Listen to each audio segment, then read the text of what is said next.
Donc le titre du message, c'est Jésus, l'auteur et le finisseur de notre foi. Donc si vous voulez, on va aller dans Hébreux chapitre 12 et on va lire les versets 1 à 2. Hébreux chapitre 12, versets 1 à 2. Qui nous dit, c'est pourquoi, voyant que nous aussi sommes environnés d'un si grand nuage de témoins, laissons de côté tout fardeau et le péché qui nous assiège si aisément et courons avec patience la course qui est placée devant nous. Regardant à Jésus, l'auteur et le finisseur de notre foi, qui pour la joie qui était placée devant lui, a enduré la croix, méprisant la honte et s'est assis à la main droite du trône de Dieu. Donc on va se focaliser ce soir sur le verset 2 qui nous dit « Regardant à Jésus, l'auteur et le finisseur de notre foi ». Donc qu'est-ce que ça signifie que Jésus est l'auteur de notre foi, mais qu'il est aussi le finisseur de notre foi? Et ça veut dire que Jésus, il est l'origine de notre foi, mais il est aussi la fin de notre foi. Et d'ailleurs, en Apocalypse chapitre 1, verset 8, je vais simplement le lire, Jésus nous dit, Apocalypse chapitre 1, verset 8, il nous dit « Je suis Alpha et Oméga, le commencement et la fin, dit le Seigneur, qui est, et qui était, et qui est à venir, le Tout-Puissant. » Donc on voit que Jésus, il est le commencement et la fin. Donc c'est pas le même contexte, mais simplement pour montrer que Jésus, c'est le commencement et la fin. Et Hébreux chapitre 12, Dieu nous dit que Jésus, c'est l'auteur et le finisseur de notre foi. Donc on va analyser en détail ce que ça signifie que le fait que Jésus est l'auteur et le finisseur de notre foi. Donc déjà il faut savoir, comme le dit Romains chapitre 5 verset 1, si vous allez à Romains chapitre 5 verset 1, qui est un verset assez célèbre, qui nous parle du salut. Romains chapitre 5 verset 1 nous dit « Par conséquent, étant justifiés par la foi, nous avons la paix avec Dieu par le moyen de notre Seigneur Jésus-Christ. » Donc qui nous montre qu'on est justifié par la foi. Et c'est ça qui nous amène la paix avec Dieu par Jésus-Christ. Donc, Hébreux chapitre 12, quand il nous dit que Jésus est l'auteur et le finisseur de notre foi, ça parle à des personnes qui sont déjà sauvées. Et comment ces personnes sont sauvées? Elles sont justifiées par la foi. Et c'est ce qui nous permet d'être en paix avec Dieu, donc avec Dieu le Père, mais avec Dieu le Trinitaire, par le Seigneur Jésus-Christ. Parce que c'est en mettant notre foi en Jésus-Christ qu'on a la paix avec Dieu. Donc quand on parle du fait que Jésus est l'auteur et finisseur de notre foi, et quand on lit Hébreux chapitre 12, versets 1 et 2, ça parle à des personnes déjà sauvées. C'est pour ça que Dieu nous dit d'ailleurs de courir la course, c'est parce que c'est des personnes qui sont déjà sauvées. Maintenant, on va analyser en 3 parties ce passage, donc le fait que Jésus c'est l'auteur et le finisseur de notre foi. Le premier point, c'est que Jésus c'est l'auteur de notre foi. Le deuxième point, c'est que Jésus c'est le finisseur de notre foi. Et le troisième point qu'on va étudier, c'est le fait qu'un chrétien qui croit en Jésus-Christ ne va jamais arrêter de croire en lui. C'est impossible pour une personne sauvée d'arrêter de croire en Jésus-Christ. Et ça, on va vraiment le voir en détail, parce que le salut est pour toujours. On ne peut pas perdre le salut. Ça veut dire qu'une fois que vous avez mis votre confiance en Jésus-Christ, vous n'arrêterez jamais de croire en lui. Et toutes les personnes qui croient qu'on peut perdre le salut, si une personne vous dit « moi je crois qu'on peut perdre le salut », cette personne vous montre qu'elle n'est pas sauvée. Elle n'a pas mis sa confiance en Jésus-Christ, parce que le salut est le fait qu'on met notre confiance en Jésus-Christ. Donc si vous avez confiance en lui, vous savez que vous êtes sauvé pour l'éternité. Ça c'est très important, parce que beaucoup de gens disent qu'ils sont sauvés, mais qui croient qu'on peut perdre le salut. Mais en fait, ces gens ne sont pas sauvés, ils n'ont pas compris le fait que le salut est éternel. Ça, on le verra dans un troisième point. Donc, dans un premier temps, Jésus, c'est l'auteur de notre foi. Qu'est-ce que ça veut dire? Eh ben, on va aller à Romains chapitre 10, verset 17. Parce que lorsque nous sommes sauvés par la parole de Dieu. C'est-à-dire que quand quelqu'un vous annonce l'évangile, quand il vous donne des versets, c'est ce qui va faire que vous allez y ajouter foi. Sans la parole de Dieu, personne ne peut être sauvé. Et Romains 10, 17 nous le montre bien, parce qu'il est dit « Ainsi donc la foi vient en entendant, et ce qu'on entend vient par la parole de Dieu. » Donc comment nous pouvons croire en Jésus-Christ? Parce que nous entendons la parole de Dieu. Donc personne ne peut être sauvé sans la parole de Dieu. Et qui est la parole dans la Bible? C'est Jésus-Christ. Notamment Jean chapitre 1, verset 1, qui est très connu, qui nous dit « Au commencement était la parole ». Je vais le lire pour bien le citer. Au commencement était la parole, et la parole était avec Dieu, et celui qui est la parole était Dieu. Donc la parole, c'est Jésus-Christ. La Bible nous dit qu'il était avec Dieu. Pourquoi? Parce que c'est le Fils de Dieu, il était avec Dieu le Père, il était avec Dieu le Saint-Esprit. Et celui qui est la parole était Dieu, parce que Jésus-Christ, bien sûr, est Dieu. Et d'ailleurs, il est bien dit au verset 14, pour bien confirmer que Jésus-Christ est la parole. Et la parole a été faite chair, et a demeuré parmi nous, et nous avons contemplé sa gloire, la gloire comme du seul engendré du Père, pleine de grâce et de vérité. Donc c'est la parole qui a été faite chair, donc Jésus-Christ qui a été fait chair. Donc Jésus-Christ est clairement la parole. Et donc nous sommes sauvés par la parole de Dieu, donc nous sommes sauvés aussi par Jésus-Christ. Et d'ailleurs, c'est notre Sauveur, bien sûr.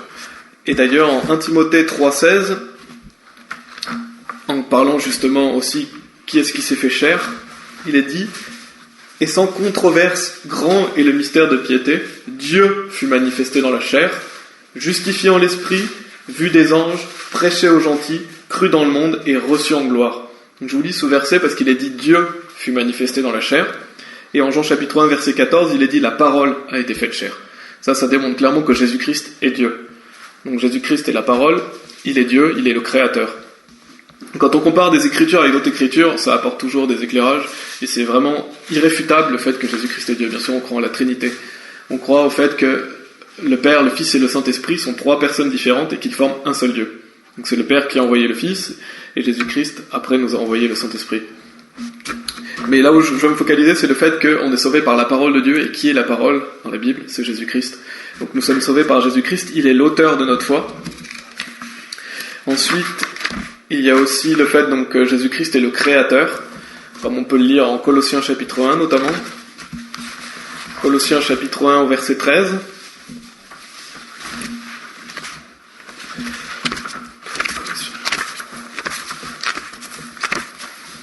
Colossiens chapitre 1 verset 13, qui nous dit qu'il nous a délivrés du pouvoir de l'obscurité et nous a transférés dans le royaume de son cher Fils, en qui nous avons la rédemption par son sang, c'est-à-dire le pardon des péchés, qui est l'image du Dieu invisible, le premier-né de chaque créature. On va continuer jusqu'au verset 17. Car par lui toutes choses furent créées, celles qui sont dans le ciel et celles qui sont sur la terre, visibles et invisibles, qu'ils soient trônes ou dominations ou principautés ou pouvoirs. Toutes choses ont été créées par lui et pour lui, et il est avant toutes choses et par lui toutes choses consistent. Ces versets montrent clairement le fait déjà que c'est Jésus-Christ qui nous sauve, qu'on a la rédemption par son sang, le pardon des péchés, mais aussi le fait que toutes choses furent créées par lui. Donc Jésus-Christ a créé toutes choses, et il est avant toutes choses, et par lui toutes choses consistent. Donc c'est des versets clairs qui montrent que Jésus-Christ est notre créateur. C'est l'auteur de l'humanité, c'est celui qui a créé les hommes, avec bien sûr Dieu le Père et Dieu le Saint-Esprit, mais Jésus-Christ est notre créateur, il nous a créés. Et en Jean chapitre 1 verset 3, il nous dit même que sans lui, aucune chose n'a été faite de ce qui a été fait. Donc toute chose que vous pouvez voir a été créée par Jésus. Jésus est l'auteur de toutes choses. Donc pourquoi Jésus-Christ est l'auteur de notre foi? Parce que déjà c'est lui qui nous a créés. Et en plus aussi parce qu'il a été préordonné avant la fondation du monde, comme il est dit en 1 Pierre chapitre 1, si vous voulez y aller. 1 Pierre chapitre 1, on va lire des versets 18 à 20. Donc là, de quoi on parle? On parle du fait que Jésus-Christ est l'auteur de notre foi, et donc qu'il est le Créateur, que nous sommes sauvés par Jésus-Christ, qu'il est la parole, mais aussi le fait qu'il a été prévu d'avance, qu'il a été préordonné avant la fondation du monde. Il est dit, 1 Pierre chapitre 1, verset 18, « D'autant plus que vous savez que vous n'avez pas été rachetés de votre vain comportement reçu par tradition de vos pères, par des choses corruptibles comme l'argent et l'or, mais par le précieux sang de Christ, comme celui d'un agneau sans défaut et sans tache, qui en vérité était préordonné avant la fondation du monde, mais a été manifesté dans ces derniers temps pour vous. » Donc la parole est claire, il nous dit en vérité, il était préordonné avant la fondation du monde. Ça veut dire que Dieu savait d'avance, et Dieu avait prévu d'avance un plan du salut pour les humains. Et donc c'est pas un plan B, Dieu avait prévu ça d'avance. Il savait que l'humanité allait pécher, il avait déjà prévu le fait que Jésus-Christ allait donner sa vie pour nous. Donc Jésus, on a vu quelques points, mais on pourra en voir plus, qui prouvent que Jésus-Christ est l'auteur de notre foi. Donc ça, c'est la première partie du passage. Il y a aussi le fait que Jésus est le finisseur de notre foi. Déjà, il faut savoir bien sûr que Jésus a tout accompli pour nous. C'est lui qui a payé pour le prix pour nos péchés. Il a tout accompli pour nous par sa crucifixion, son ensevelissement, sa résurrection. Et que le salut est gratuit. Bien sûr, comme le dit Romains 6, 23, « Car le salaire du péché est la mort, mais le don de Dieu est la vie éternelle par Jésus-Christ notre Seigneur. » Ça veut dire que c'est gratuit pour nous. Jésus-Christ a accompli pour nous, il a payé à notre place, nous avons juste à y croire.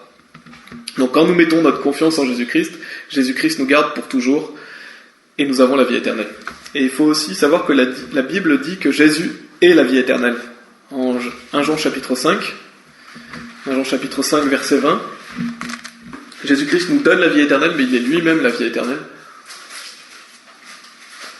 1 Jean chapitre 5, verset 20, qui nous dit « Et nous savons que le Fils de Dieu est venu, et il nous a donné une compréhension afin que nous puissions connaître celui qui est vrai, et nous sommes en lui qui est vrai, à savoir en son Fils Jésus-Christ. C'est lui le vrai Dieu et la vie éternelle. Jésus-Christ est le vrai Dieu, il est la vie éternelle. Donc, qui est le finisseur de notre foi? Est-ce que c'est nous ou est-ce que c'est Jésus? C'est Jésus-Christ qui est le finisseur de notre foi. Parce que Jésus-Christ est la vie éternelle, et la Bible est claire que c'est Jésus qui va finir notre foi, comme on l'a vu en Hébreux chapitre 12. C'est pourquoi le salut, il est pour toujours. Parce que Jésus-Christ est parfait. Donc, ce qu'il dit qu'il va faire, il va l'accomplir parfaitement. Donc, si Jésus-Christ dit qu'il va être l'auteur, mais aussi le finisseur de notre foi, il faut ajouter confiance en lui, et on peut être sûr qu'il va le faire parfaitement, parce que c'est pas un homme pour mentir, Dieu ne ment pas. Dieu va accomplir ce qu'il a dit. Et donc, c'est pas nous-mêmes qui sommes les finisseurs de notre foi, c'est Dieu lui-même qui est le finisseur de notre foi. Ça signifie que lorsque vous croisez quelqu'un, ou quand quelqu'un enseigne que l'on peut perdre la foi, et donc perdre le salut, parce qu'il y a des gens qui vous disent que vous pouvez perdre la foi, et donc perdre le salut, il y a des gens qui vous disent que si vous reniez Jésus, si vous reniez Jésus et donc vous perdez le salut, il y a des personnes qui enseignent ça, vous pouvez arrêter de croire en Jésus-Christ, donc vous allez perdre le salut, vous pouvez renier Jésus, donc vous allez perdre le salut, tout ça c'est des mensonges. Et les personnes ne seront pas sauvées parce qu'elles n'ont pas confiance en Jésus-Christ. Parce que si elles avaient confiance en Jésus-Christ, elles sauraient que Jésus-Christ est l'auteur et le finisseur de notre foi. Ça veut dire que Jésus-Christ va accomplir ce qu'il a dit, et on peut être certain d'aller au paradis quand on a cru en lui, parce que Jésus va accomplir ce qu'il a dit. Et bien sûr, il y a plein d'autres raisons et plein d'autres versets qui montrent que le salut est pour toujours, mais c'est très important de savoir qu'aussi ces versets sont très clairs à ce sujet, que Jésus va finir ce qu'il a commencé, et donc croire que le salut est pour toujours, c'est indispensable pour être sauvé. Car c'est ça, faire confiance à Jésus-Christ. Si vous dites que vous pouvez perdre le salut, ça veut dire que vous n'avez pas confiance en lui. Vous n'avez pas confiance au fait qu'il va finir ce qu'il a commencé, vous n'avez pas confiance que vous avez la vie éternelle, et vous n'avez pas confiance en Dieu tout simplement. Et donc le salut c'est un événement, on va y revenir plus tard, mais le salut c'est un événement. On va lire aussi, donc on était en 1 Jean chapitre 5, c'est parfait, on va aller du verset 10 à 13, qui nous parle encore de Jésus-Christ, qui nous parle de la vie éternelle. 1 Jean chapitre 5, verset 10, « Celui qui croit au Fils de Dieu a le témoignage au-dedans de lui-même. Celui qui ne croit pas Dieu a fait de lui un menteur parce qu'il n'a pas cru l'attestation que Dieu a donnée de son Fils. Et ceci est l'attestation que Dieu nous a donné la vie éternelle, et cette vie est dans son Fils. » Donc quelle est l'attestation de Dieu? Comme on le voit au verset 11, c'est que Dieu nous a donné la vie éternelle, et cette vie est dans son Fils. Et quand on compare ça avec le verset 10, où il est dit « Celui qui ne croit pas Dieu a fait de lui un menteur, parce qu'il n'a pas cru l'attestation que Dieu a donnée de son Fils. » Donc les gens qui ne croient pas l'attestation, ça veut dire qu'ils ne croient pas que Dieu leur donne la vie éternelle, ils font de Dieu un menteur. Et ces versets montrent clairement que quelqu'un qui dit qu'on peut perdre le salut, font de Dieu un menteur. Parce qu'il ne croit pas en l'attestation de Dieu, parce que quelle est l'attestation de Dieu? C'est que Dieu nous a donné la vie éternelle. Donc Dieu nous a pas donné la vie temporaire, il nous a donné la vie éternelle. Donc tous les gens qui disent qu'on peut perdre le salut font de Dieu un menteur. Et ces versets le prouvent clairement, ça fait partie du salut de croire que la vie est éternelle.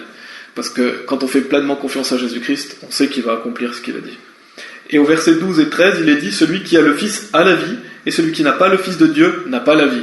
Ces choses, je les ai écrites à vous qui croyez au nom du Fils de Dieu, afin que vous puissiez savoir que vous avez la vie éternelle, et afin que vous puissiez croire au nom du Fils de Dieu. » C'est un bon verset à montrer aux personnes qui doutent du fait d'être sauvés, parce que le verset 13 nous dit « Ces choses, je les ai écrites à vous qui croyez au nom du Fils de Dieu, afin que vous puissiez savoir que vous avez la vie éternelle. » Donc vous savez que vous avez la vie éternelle, c'est au présent. Le jour où vous croyez en lui, vous savez que vous avez la vie éternelle, parce que Dieu le dit. Et donc ce jour même, cet événement qui s'appelle le salut, est pour toujours après. Vous avez la vie éternelle, vous êtes certain d'aller au paradis. On va aller en Jean chapitre 6 aussi, parce que là, de quoi on parle? On parle du fait que Jésus est le finisseur de notre foi. Donc Jésus-Christ est la vie éternelle, Jésus-Christ nous donne la vie éternelle en plus, donc il nous donne une vie pour toujours, ce qui montre que Jésus-Christ va finir ce qu'il a accompli, qu'on est sauvé pour l'éternité. Mais en Jean chapitre 6 aussi, il est dit que Jésus ne perd rien de ce que le Père lui a donné. Au verset 39, il est dit « Et cela est la volonté du Père qui m'a envoyé, que je ne perde rien de tout ce qu'il m'a donné, mais que je le ressuscite au dernier jour. Et cela est la volonté de celui qui m'a envoyé, que quiconque voit le Fils et croit en lui ait la vie sempiternelle, et je le ressusciterai au dernier jour. » Donc au verset 39, il montre clairement que la volonté du Père, c'est que Jésus-Christ ne perde rien de tout ce qu'il m'a donné. et donc il le ressuscite au dernier jour. Ce qui montre que la volonté de Dieu, c'est le fait que quand vous avez cru en Jésus-Christ, Jésus-Christ ne va perdre personne, parce que vous êtes gardés par Dieu. Et parce que Dieu vous promet qu'il va vous ressusciter. Donc vous pouvez être sûr de ressusciter à la vie éternelle lorsque vous avez cru en Jésus-Christ, parce que c'est la volonté du Père.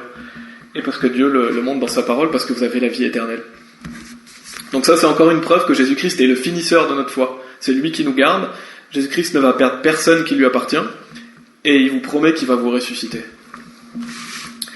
Et on va aller dans Luc chapitre 14 aussi, pour lire des versets 28 à 30, pour vous montrer que le fait de ne pas achever quelque chose que vous avez commencé, eh ben c'est quelque chose de honteux.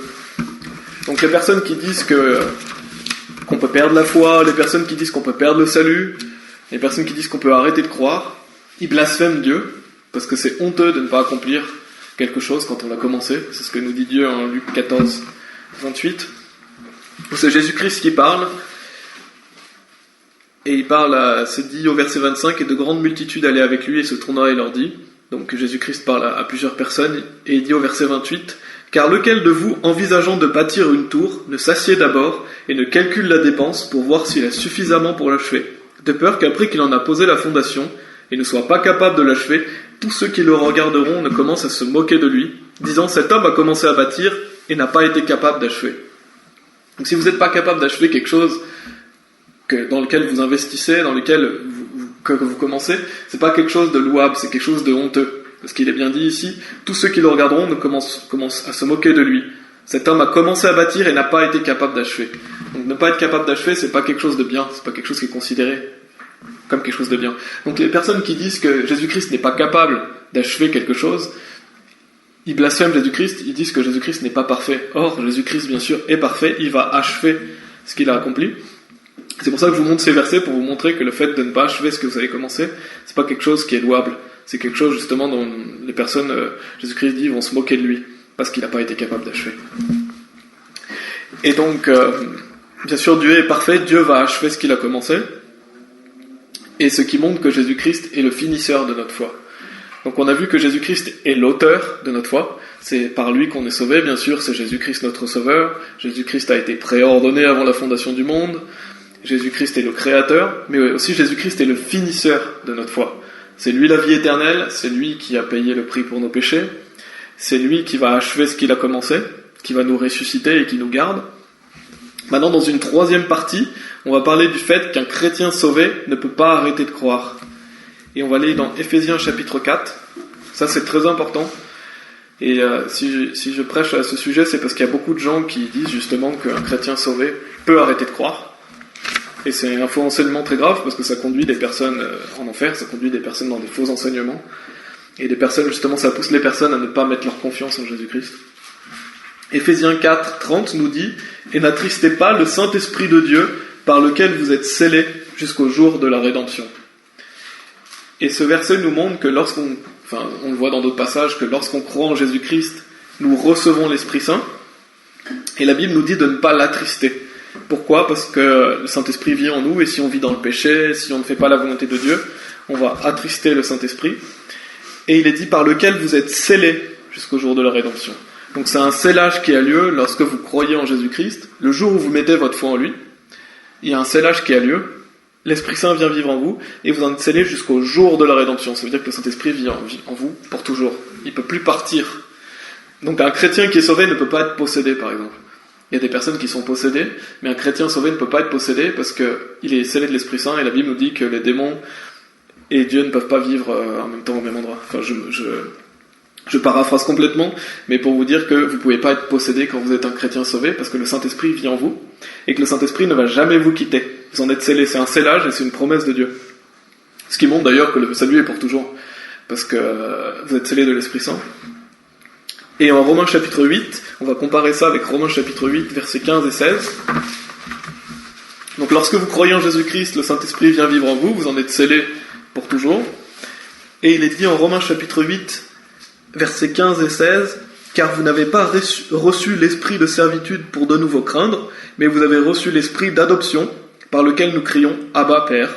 L'Esprit lui-même rend témoignage avec notre esprit que nous sommes les enfants de Dieu. » Donc ce verset, le verset 16 est très important, parce qu'il nous montre que l'Esprit Saint qui vit en vous, comme on a vu, quand vous croyez en Jésus-Christ, l'Esprit Saint, d'ailleurs il y a Éphésiens chapitre 1, verset 13, je crois, qui montre que justement comment on reçoit l'Esprit Saint. On va pas l'étudier, mais c'est quand vous croyez en Jésus-Christ, vous recevez l'Esprit Saint. C'est Éphésiens chapitre 1, verset 13. Mais le verset 16 de Romains 8 nous dit que l'Esprit Saint qui vit en vous rend témoignage avec votre esprit que vous êtes les enfants de Dieu. Ça veut dire que l'Esprit Saint qui vit en vous vous rappellera toujours que vous êtes un enfant de Dieu. Donc vous n'arrêterez jamais de croire en Jésus-Christ. Vous ne pouvez pas arrêter de croire en Jésus-Christ, parce que l'Esprit Saint qui vit en vous rappelle toujours que vous êtes son enfant. Et ça c'est très important, parce que ça montre qu'un chrétien sauvé ne peut jamais arrêter de croire. Si quelqu'un vous dit « Oui, moi avant je croyais en Jésus, mais maintenant j'y crois plus du tout, je suis bouddhiste », ça montre que cette personne n'a pas cru en Jésus-Christ. Parce que si cette personne avait vraiment cru en Jésus-Christ, elle n'arrêtera jamais d'y croire. Par contre, ça n'empêche pas, bien sûr, qu'une personne doute, qu'une personne vive dans le péché, qu'une personne n'aille pas à l'église. Il y a beaucoup de gens qui sont sauvés, qui vont pas à l'église, qui vivent dans le péché, qui ne glorifient pas Dieu. Mais au fond de leur cœur, ces personnes croient en Jésus-Christ, parce qu'elles ont le Saint-Esprit. Donc je ne parle pas bien sûr du fait qu'un chrétien qui est sauvé va automatiquement faire des bonnes œuvres, ça c'est pas vrai.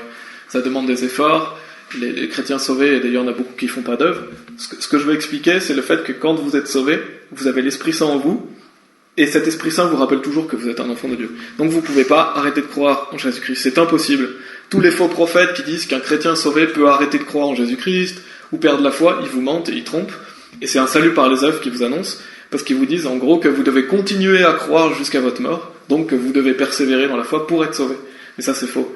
Lorsque vous avez mis votre confiance en lui, vous ne pouvez pas arrêter de croire en lui. Et Jean chapitre 1, versets 12 et 13, qui sont très connus aussi sur la nouvelle naissance.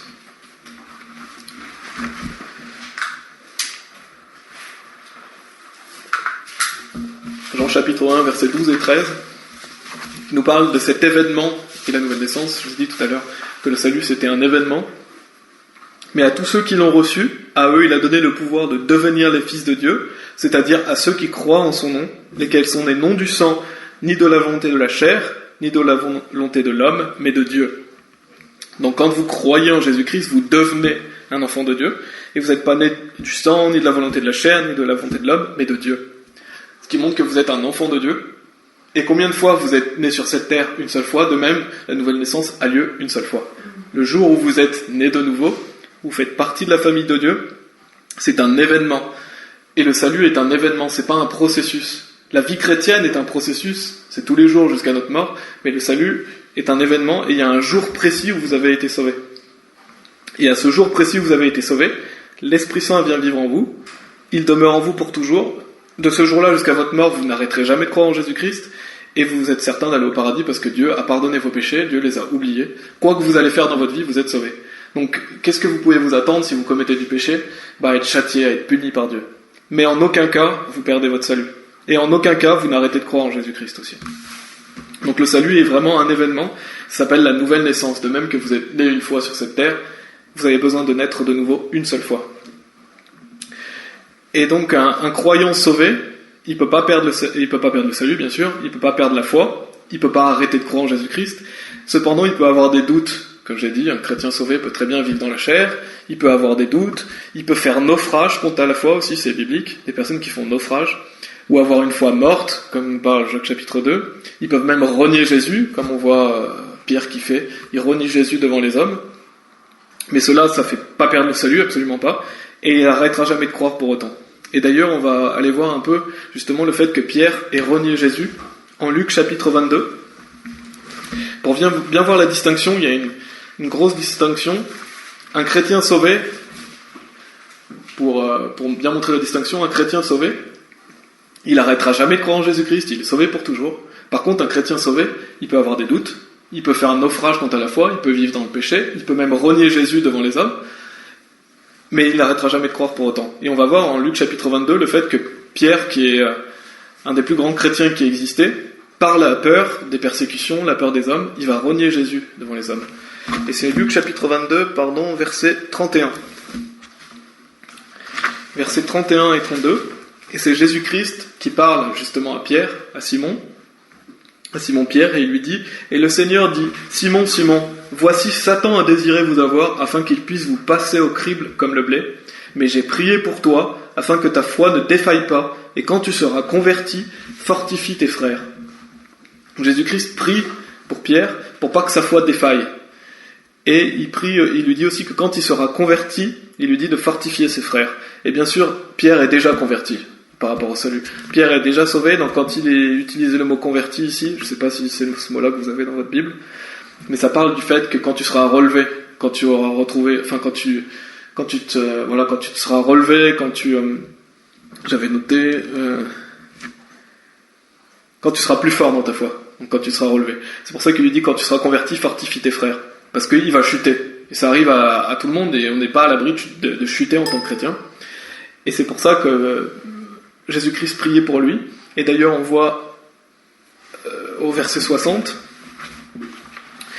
qu'est-ce qui va arriver ? Pierre va renier Jésus-Christ. Et Pierre dit « Homme, je ne sais ce que tu dis. » Et immédiatement, tandis qu'il parlait encore, le coq chanta.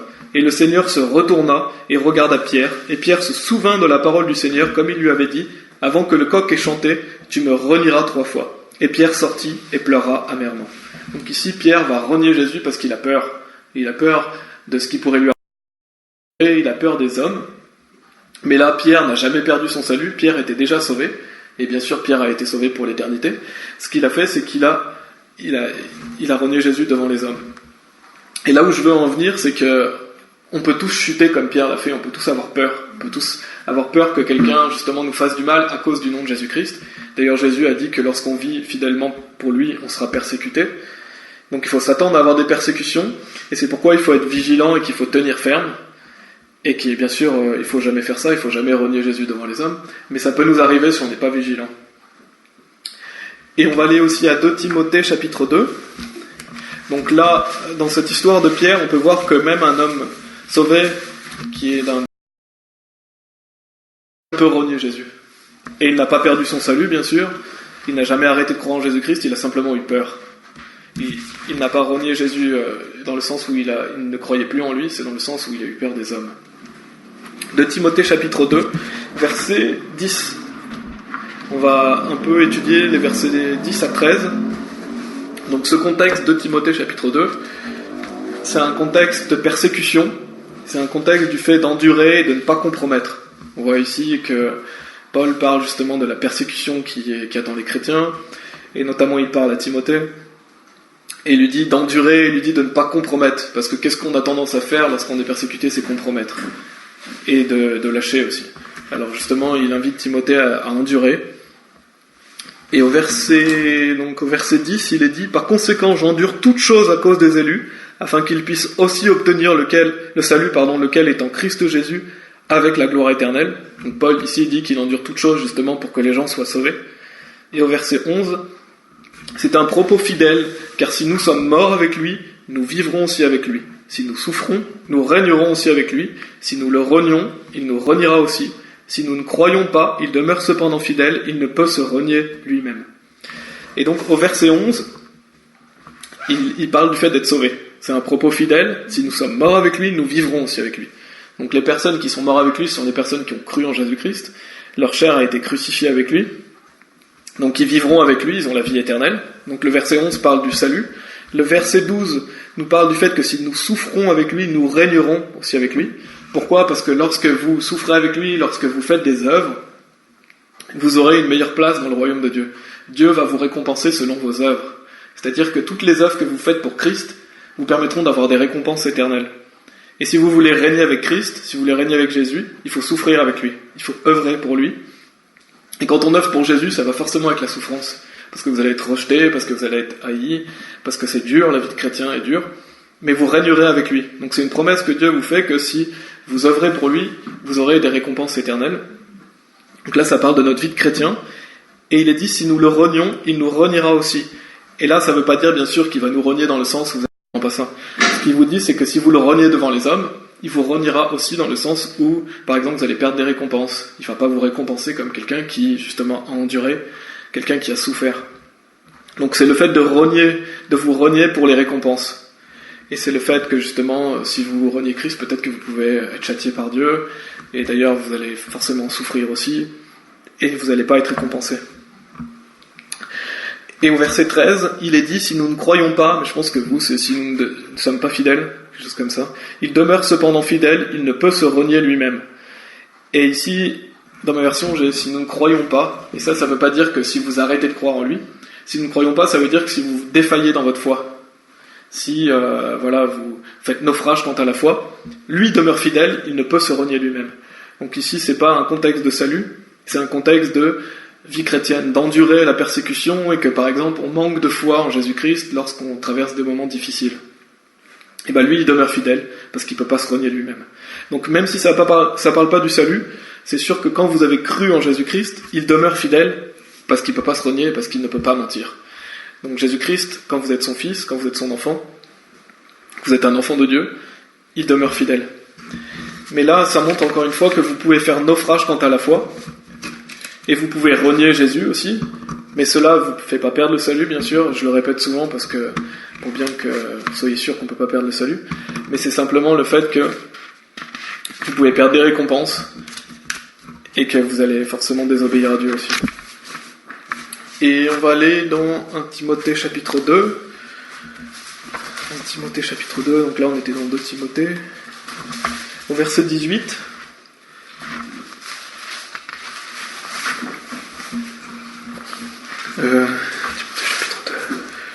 Non, pardon, c'est 1 Timothée chapitre 1, verset 18. On va lire des versets 18 à 20. « Cette charge, je te la remets, fils Timothée, selon les prophéties lesquelles ont été faites précédemment sur toi, que par elles tu puisses combattre un bon combat. Gardant la foi et une bonne conscience, cette dernière, quelques-uns l'ayant rejetée, concernant la foi, ils ont fait naufrage, desquels sont Hyménée et Alexandre, lesquels j'ai livrés à Satan, afin qu'il puisse apprendre à ne pas blasphémer. » Et ici, ça parle de personnes sauvées. Hyménée et Alexandre sont des personnes sauvées, mais Paul va les livrer à Satan pour qu'ils apprennent à ne pas blasphémer. Donc peut-être qu'il les a éjectés de l'église, peut-être qu'il les a écartés du groupe de chrétiens, et il les a livrés à Satan parce que forcément ils sont plus avec les chrétiens, ils sont plus en assemblée, donc ils sont livrés au péché. Et ici il est dit, gardant la foi et une bonne conscience, cette dernière, quelques-uns l'ayant rejetée. Donc qu'est-ce qu'ils ont rejeté ? Ils ont rejeté leur bonne conscience, et concernant la foi, ils ont fait naufrage. Donc ça veut dire qu'un chrétien peut très bien faire naufrage quant à la foi. Ils n'ont pas arrêté de croire, mais ils ont fait naufrage parce que par exemple ils vont tomber dans le péché, parce que par exemple ils vont tomber dans des fausses doctrines, pas des fausses doctrines graves, mais des fausses doctrines quand même. Et là Paul nous montre qu'il y a des personnes qui peuvent faire naufrage quant à la foi et qui sont sauvées. Et malheureusement ça va faire en sorte qu'ils sont poussés vers Satan, qu'ils sont poussés en dehors de l'église. Par exemple des gens qui vont commettre la fornication doivent être enlevés et éjectés de l'église. Et ils vont être livrés à Satan parce qu'ils sont plus en assemblée. Et pour qu'ils apprennent justement à se mettre en règle avec Dieu. Mais ici on voit bien qu'il y a des gens qui font naufrage quant à la foi et qui sont sauvés. Et cela, ça parle pas du salut bien sûr. Ça parle du fait, comme j'ai dit, donc du fait que vous allez désobéir à Dieu. On va aller maintenant dans 1 Timothée chapitre 5.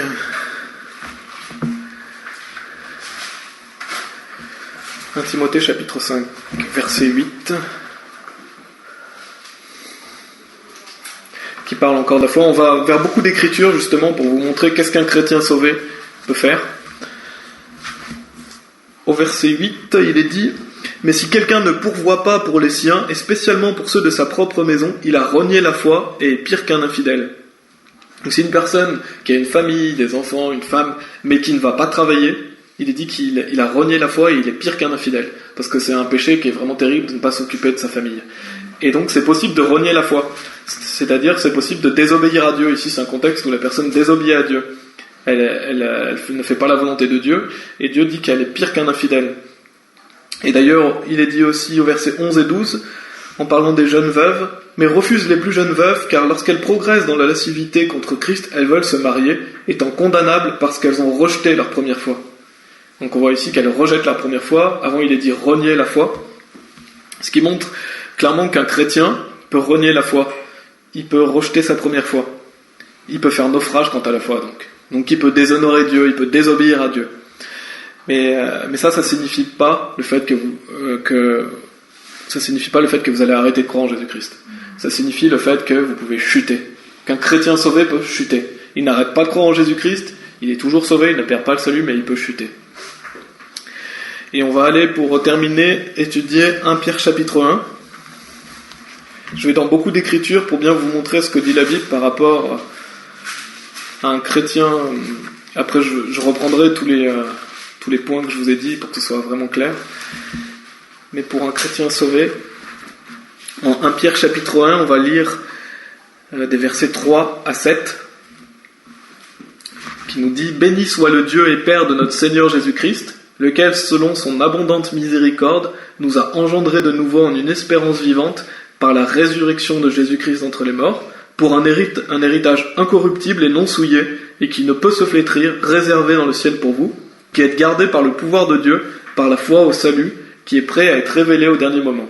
En quoi vous vous réjouissez grandement, bien que maintenant, pour une saison si besoin est, vous soyez abattus par de multiples tentations, afin que l'épreuve de votre foi, étant beaucoup plus précieuse que l'or qui périt, bien qu'il soit éprouvé par le feu, puisse être trouvée en louange et honneur et gloire à l'apparition de Jésus-Christ. Ici, on peut diviser ça en deux parties, des versets 3 à 5, où au verset 5, ça conclut pour nous dire qu'il est gardé par le pouvoir de Dieu par la foi au salut, qui est prêt à être révélé au dernier moment. Donc des versets 3 à 5, ça parle du salut. On voit qu'il nous dit la foi au salut. Et le verset d'avant, d'ailleurs, il est dit que vous avez une place réservée dans le ciel pour vous, ce qui montre que quand vous avez cru en Jésus-Christ, votre place est déjà réservée, elle est sûre. Vous êtes certain d'aller au paradis parce que Dieu vous dit qu'elle est réservée dans le ciel pour vous. Et qui est gardé par le pouvoir de Dieu. Qui c'est qui vous garde? C'est Dieu. C'est pas vous-même, c'est Dieu qui vous garde, c'est Dieu qui est fidèle. Nous, on n'est pas fidèles, c'est Dieu qui nous est fidèle. Si on est sûr d'aller au paradis, c'est parce que Dieu est fidèle, c'est pas parce que nous sommes fidèles. Donc on est gardé par le pouvoir de Dieu, par la foi au salut. Donc lorsque vous, comme on avait vu, le salut est un événement, le jour où vous mettez votre foi en Jésus-Christ, c'est la foi au salut. Donc c'est-à-dire que c'est la foi qui vous a, la foi du jour de votre salut. Mais après, au verset 6 et 7, on voit que notre foi va être éprouvée. Il est dit afin que l'épreuve de votre foi, étant beaucoup plus précieuse que l'or qui périt, bien qu'il soit éprouvé par le feu, puisse être trouvé en louange et honneur et gloire à l'apparition de Jésus-Christ. Donc ça, c'est la foi dans notre vie de chrétien. Donc c'est la foi qui va être éprouvée parce qu'on va avoir des difficultés, on va avoir des doutes, la vie chrétienne, elle est dure. Et donc vous voyez deux types de foi. En fait, vous avez la foi lorsque vous êtes sauvé, et vous avez la foi de votre vie chrétienne. C'est pas une foi qui est différente, c'est dans le sens où quand vous avez cru en Jésus-Christ, vous arrêterez jamais de croire en lui, mais après votre foi, elle peut être petite ou elle peut être grande, elle peut augmenter, elle peut diminuer. Et c'est pour ça que nous, on doit augmenter dans la foi.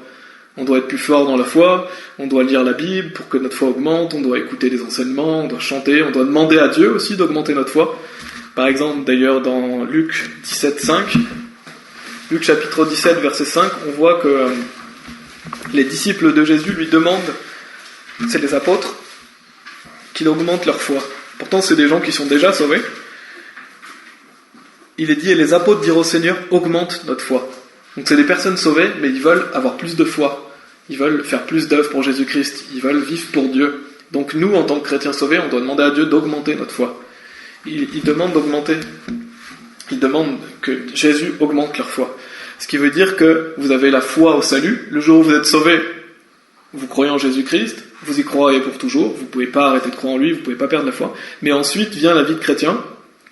Et là, on doit faire preuve de foi. D'ailleurs, il est dit, le juste vivra par la foi. Et donc, on doit continuer à progresser dans la foi, à apprendre, pour augmenter notre foi. Et au verset 9, d'ailleurs, dans 1 Pierre chapitre 1, où on était, il est dit, recevant l'achèvement de votre foi, c'est-à-dire le salut de vos âmes. Donc l'achèvement de notre foi, c'est le salut de nos âmes. Et qui c'est qui va, comme on l'avait vu tout à l'heure, qui c'est qui va finir ce qu'il a commencé? C'est Jésus-Christ. Jésus-Christ est l'auteur de notre foi, il est le finisseur de notre foi. Ce qui veut dire que Dieu vous garde, lorsque vous avez mis votre confiance en lui, il vous garde, et vous êtes sûr d'aller au paradis. Et bien sûr, je parle de la foi, mais c'est pas la taille de votre foi qui vous permet d'être sauvé, c'est là où vous la mettez en fait. Si vous mettez votre foi en Jésus-Christ, vous êtes sauvé. Peu importe la taille de votre foi en fait. Simplement y croire de tout son cœur. Donc en conclusion, et je vais justement un peu clarifier parce que ça faisait beaucoup d'informations, mais on a vu que Jésus, il est l'auteur de notre foi, il est le finisseur de notre foi. Jésus est celui qui nous sauve, bien sûr, c'est notre sauveur, c'est notre créateur, il est aussi la parole, et Jésus-Christ va finir ce qu'il a accompli, il va nous garder, il dit qu'il va nous ressusciter, il va accomplir ce qu'il a dit, il est la vie éternelle. Donc une fois que nous sommes sauvés, c'est ce que je veux que vous reteniez aujourd'hui, c'est que vous n'arrêterez jamais de croire en Jésus-Christ. C'est impossible d'arrêter de croire en Jésus-Christ, parce que vous êtes sauvés pour toujours, parce que vous vous souvenez, l'Esprit rend témoignage avec notre esprit que nous sommes les enfants de Dieu. Donc vous avez l'Esprit de Dieu qui vous rappelle toujours que vous êtes un enfant de Dieu. Donc vous n'arrêterez jamais de croire en lui. Le Saint-Esprit vit en vous, et il vous rappelle donc que vous êtes un enfant de Dieu. Puis Christ vit en vous aussi, c'est ce que dit la parole. Donc une personne sauvée est sauvée pour toujours, elle va toujours croire en Jésus-Christ. Par contre, qu'est-ce qu'une personne sauvée peut faire? Elle peut renier la foi, comme on l'a vu, par exemple les gens qui ne vont pas travailler, les hommes qui ne pourvoient pas pour leur maison plutôt. Une personne peut faire naufrage quant à la foi, c'est ce qu'on a vu avec Hyménée et Alexandre. Une personne peut avoir une foi morte, c'est ce que Jacques II enseigne, parce que si vous n'allez pas faire les œuvres, vous avez une foi morte, mais vous avez quand même une foi qui existe. Vous pouvez renier Jésus devant les hommes, comme Pierre l'a fait, et cela ne vous fait pas perdre le salut, parce que le salut est éternel. Cela, ça vous fait tomber dans votre vie de chrétien. Et ça, c'est la différence entre le salut et la vie chrétienne. Le salut, c'est un événement, lorsque vous placez votre foi en lui, vous y croirez pour toujours, vous êtes sauvés pour toujours. Après, la vie chrétienne commence, et la vie chrétienne, il faut augmenter dans notre foi. Il faut lire la Bible, il faut écouter des enseignements, il faut prier, et cela augmente notre foi. Et ça, c'est donc la différence entre le salut, qui est un événement, et la vie chrétienne, qui est tous les jours. Et on a bien vu le fait que Jésus est l'auteur et le finisseur de notre foi. Ça prouve que le salut est seulement par la grâce aussi. Parce que Jésus est l'auteur de notre foi, il est le finisseur. Donc on n'a aucun sujet de se glorifier. Ça montre que le salut n'est pas par les œuvres, mais seulement par la grâce de Dieu, et que la gloire ne revient qu'à Dieu aussi, et que le salut est pour toujours. Lorsque vous dites que Jésus c'est lui qui vous permet d'avoir la foi et que c'est lui qui finit votre foi, vous n'avez aucun sujet de vous glorifier en fait. C'est pour ça que le salut est gratuit. La gloire ne revient qu'à Dieu, parce qu'il va commencer ce qu'il a terminé, et ça montre que le salut est pour toujours, parce que c'est Jésus-Christ qui va finir notre salut, et parce que Dieu est fidèle. Et donc si vous dites que vous pouvez perdre le salut, ça montre que vous n'avez pas confiance en Jésus-Christ, et vous n'avez pas confiance qu'il est le finisseur de votre foi. Et donc c'est important. Nous, ce qu'on peut en retenir en tant que personne sauvée, c'est de ne pas faire naufrage quant à la foi. C'est de continuer à persévérer, pas pour garder notre salut, ou pour essayer de persévérer jusqu'à la fin, comme certains l'enseignent, tous ces mensonges. Non, c'est pas pour ça. C'est pour plaire à Dieu, c'est pour avoir une bonne vie de chrétien, pour être récompensé par Dieu. Et ça, c'est la différence entre le salut et la vie chrétienne.